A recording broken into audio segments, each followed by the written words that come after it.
Oh, yeah, baby. 1-800-449-8255, Clark the Shark Show. And I'm about to review one of the greatest albums ever recorded by any rock and roll band ever. And that album, of course, is 1972's Captain Beyond. Oh, what an amazing project. They only did 3 albums in their existence. It's a damn shame, man, because great musicians here.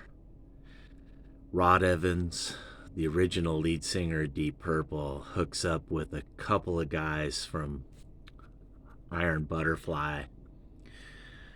Lee Dorman, the great bassist from Iron Butterfly, and Rhino Reinhardt, who he came along later in the Butterfly. When I think of Iron Butterfly, I always think about Eric Brann and In-A-Gadda-Da-Vida, the early lineup. There's even an earlier lineup of Iron Butterfly. But people will always say the classic lineup is Eric Brann and, Ron Bushy and Doug Engel. Of course, Lee Dorman, In-A-Gadda-Da-Vida, Iron Butterfly. Iron Butterfly and Deep Purple, man, are going to create something amazing. But then you throw in the greatest drummer. Just the greatest drummer ever. Bobby Caldwell. Edgar Winter Group and oh man, Bobby Caldwell's just incredible. This guy's like Keith Moon meets Ian Pace on steroids. He's just the fastest snare, kick drum. He's incredible. Man, oh man, oh man, Bobby Caldwell.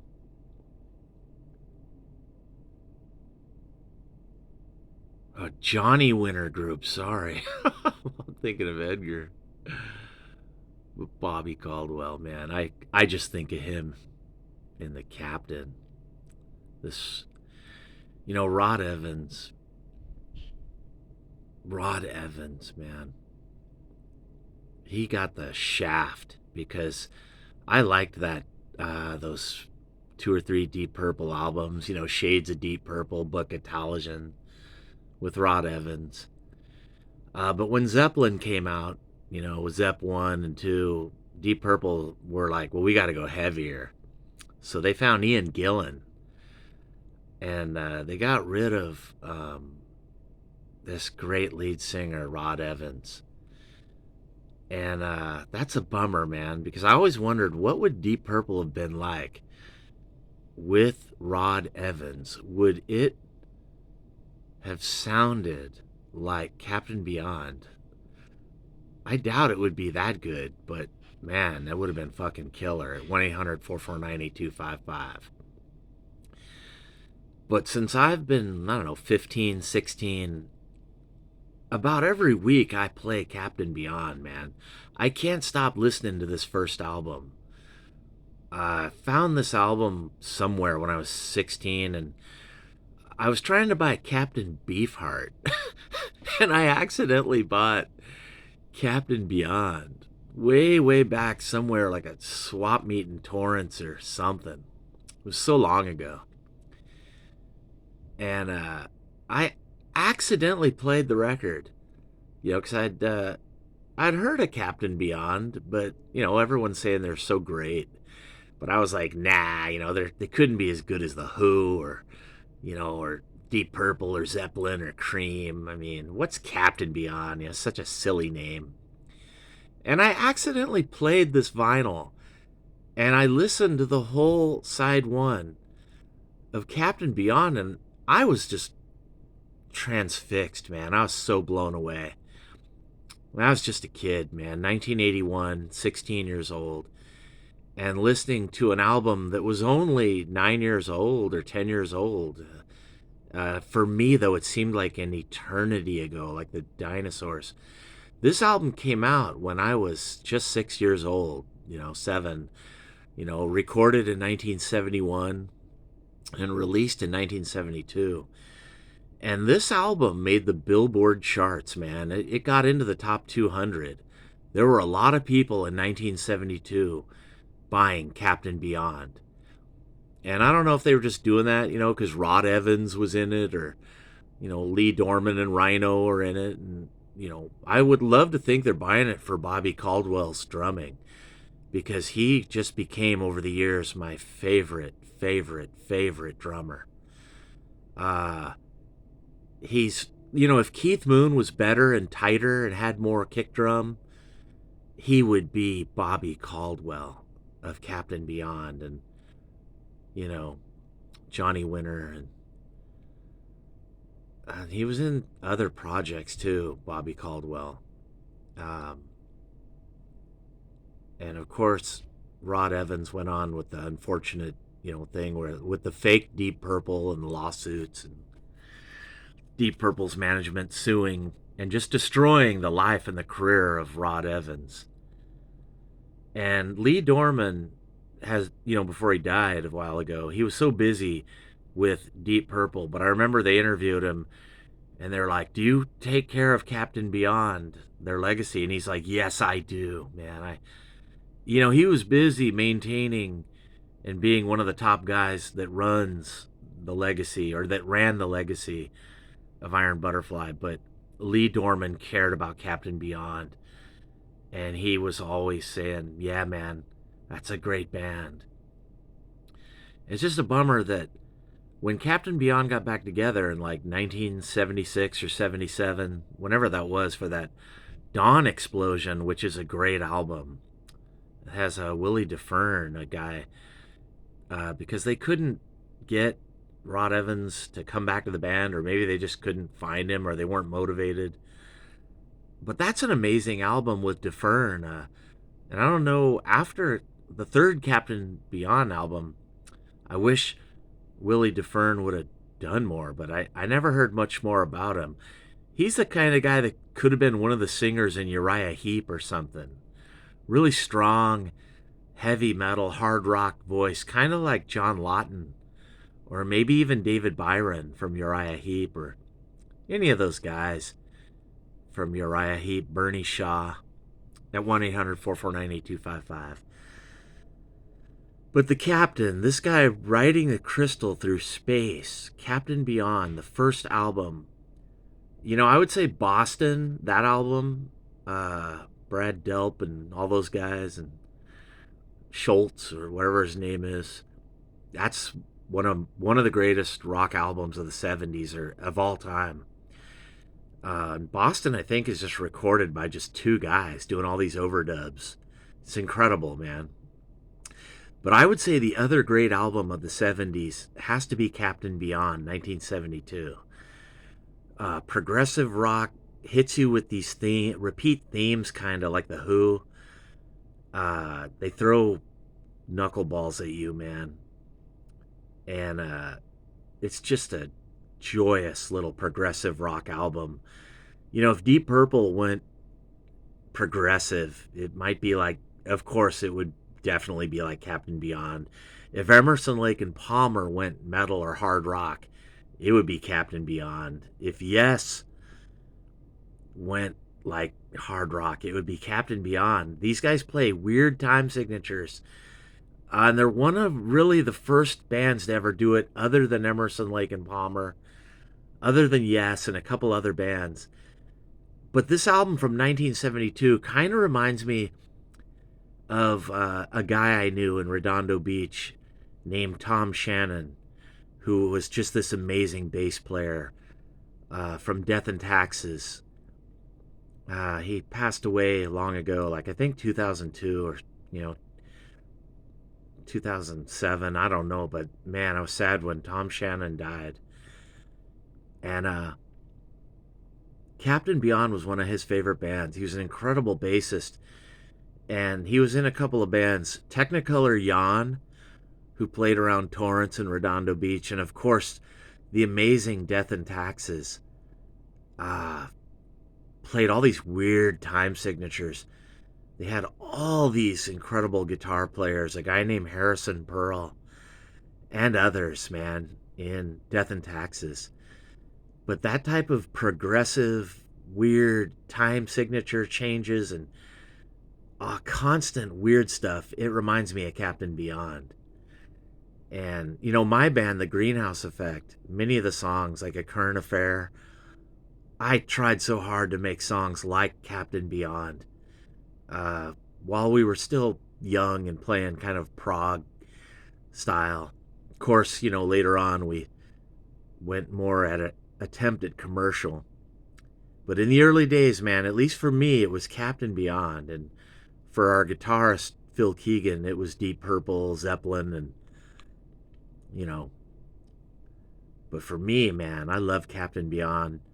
I love The Who, and, I love Deep Purple, Machine Head, and Jethro Tull, and ELP, and Yes, and David Bowie, and all this stuff. But there's something about Captain Beyond and this album, this progressive, really amazing little album.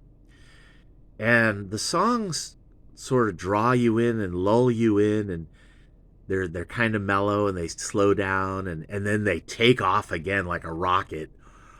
And the album repeats this over and over. It just keeps hitting you upside the head with just a ton of energy after it kind of lulled you to sleep. It's just so amazing the way they recorded Captain Beyond. It really is like one of the first albums ever to do this, Yes, and ELP and Jethro Tull, and there's a lot of bands that try to be amazing, like Captain Beyond. I don't even know if they heard of Captain Beyond, but the best band at doing it with that hard rock, heavy metal, progressive, I would say almost the only band to ever do it was, and do it right, was Captain Beyond. Rod Evans, great singer, man. This almost reminds me of a killer Uriah Heep album that they never recorded. But it's better or something, man. I mean, Bobby Caldwell's such a great drummer. And, Lee Dorman, the bassist of Iron Butterfly, he's not really known to be progressive. And yet, on this album, he locks in with Rhino, that amazing heavy guitar, and Bobby Caldwell. And like as a three-piece band, those three guys are rocking. And then Rod Evans is like playing these little percussion instruments over it. He contributes to the sound. And his vocals, of course, are just killer, man, singing over the three amazing guys in Captain Beyond. And, I want to break down these songs. Dancing Madly Backwards, of course, is,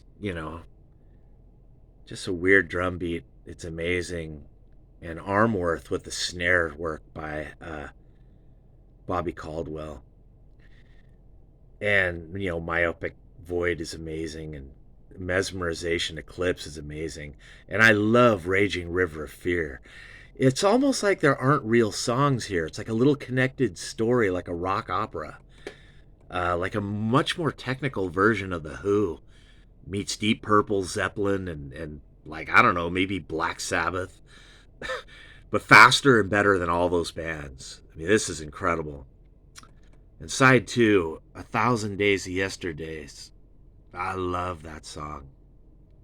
Frozen Over, I love that. Oh, man. And it goes back into these recurring themes, kind of like The Who, Tommy, where you just hear or maybe it seems like you hear the same thing over and over, and it's so bizarre the way they do it, like a dream. I Can't Feel Nothing is so killer, man. It's amazing. And then the end of this album with As the Moon Speaks, Astro Lady, As the Moon Speaks, Return, I Can't Feel Nothing. It's an amazing ending. They build up into this powerful crescendo, and they explode over and over in this album in an orgasm of prog rock, hard rock guitar. Rhino's just so amazing. And, Eric Brand could not do an album like this. It had to be Rhino, Lee Dorman, and Bobby Caldwell. But of course, Rod Evans, he's right in there, man. And this album's amazing. It is the most amazing album of the 70s. I swear to God, this is one of the greatest albums ever recorded of all time. Their next album in 1973, Sufficiently Breathless, is pretty neat, man. It's pretty cool, but it ain't this album, man. It kind of gets away from this and goes in a little Latin direction or something. It's definitely interesting, but it's not as good as Captain Beyond, that first album. No way, man. Bobby Caldwell's just shredding here. And I don't even think he's on. Yeah, he's not on Sufficiently Breathless. They got some other drummer. It's still a good album. I've listened to that and I enjoy it. It's got some Captain Beyond killer shit happening on it. But the third album they do later, when the record deal they had, they thought when they broke up the band that, it's just all disappearing. But then the label contacted Captain Beyond and were like, hey, you guys, you want to do another album? Actually, you got to do another album by contract. So they got Captain Beyond again together, like 1977, to do Dawn Explosion, which is almost as killer as this album. Dawn Explosion is like a killer Uriah Heep meets prog rock. I wish it had Rod Evans, man, but it doesn't. It's got Willie DeFern, but Willie DeFern is killer on that, man. And of course, Bobby Caldwell, his drumming is just as good as ever on that album and this one. 1-800-449-8255. I love Captain Beyond, Raging River of Fear, Can't Feel Nothing, 1,000 Days of Yesterdays. I must have played this album 1,000 times, and I still gotta hear it again because I keep hearing new things in this amazing album, 1972. Captain Beyond, the captain, forever floating in space on a crystal. The captain. There's no band like this. There's no guy like that in the universe. Forever. I don't even know what he's doing out there, man. I don't know what the captain is doing on that crystal, but he will soar the universe forever. Maybe spread the word of the greatest rock and roll album that was ever recorded, ever by any band. Progressive, weird time signatures, atmospheric, ambient, moody, builds and then slows down and lulls and then builds again and takes off like a rocket, like a jet. This amazing album, Captain Beyond, 1972, recorded in 1971. It's better than anything by Frank Zappa, man. It's maybe not as difficult as Frank Zappa. Maybe not as commercial as like The Who or Zeppelin or Deep Purple, but oh man, fuck Captain Beyond. 4 intense, greatest musicians, Rod Evans, Bobby Caldwell, Lee Dorman, and Rhino. And I don't expect such great bass from Lee Dorman because in Iron Butterfly, he was great, but that's a totally different style of music from Captain Beyond. And, Rhino just goes to the next level with his guitar here. But Bobby Caldwell, the greatest drummer in rock, better than Ian Pace, better than Keith Moon, better than John Bonham. Oh, man. I'd say he's better than Bill Bruford. He's right there with Carl Palmer, man. Bobby Caldwell. Just an amazing drummer. Fastest snare, tightest snare, great kick drum. Just responsive cymbals and when he starts playing the snare, these snare rolls on Armworth that are so fast, so technical, so tight. Captain Beyond, 1-800-449-8255, Clark the Shark Show. And I just reviewed one of the greatest albums in rock and roll. Just amazing. maybe my favorite album because I keep listening to this album. I can't stop listening to Captain Beyond. And check out Dawn Explosion, man. I would love to have seen Willie DeFern go on and sing with Uriah Heep or have a bigger, better career in music. He's a great singer, man, but I don't know. He's better than Rod Evans, but he's no Rod Evans because Rod Evans from Deep Purple is a legend, man. And Rod Evans is just this, rock and roll Paul Rogers. He doesn't hit super high notes, but he's a great rock and roll singer, and he goes right with Captain Beyond.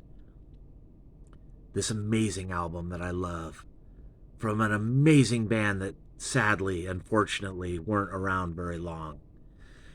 The Captain, Floating on a Crystal, my youth, Clark the Shark, age 15, 16, 17, listening to the Captain and learning drums from Bobby Caldwell, but I could never be this good. No way. Never be as good a drummer as Bobby Caldwell. Nobody can. He's the greatest drummer in rock. Progressive, yet so powerful. He hits the snare so hard.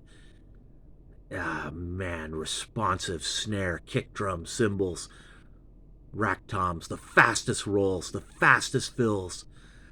Bobby Caldwell with just this sick timing, weird time signatures. And I don't know how Rhino and Lee Dorman keep up with Bobby Caldwell on this album, but they do. Captain Beyond. 3 great albums, man. Amazing band. It's a bummer. Not many people today in 2023 remember the Captain, but Clark the Shark does, and I always will. At 1-800-449-8255. And I'm out. Peace.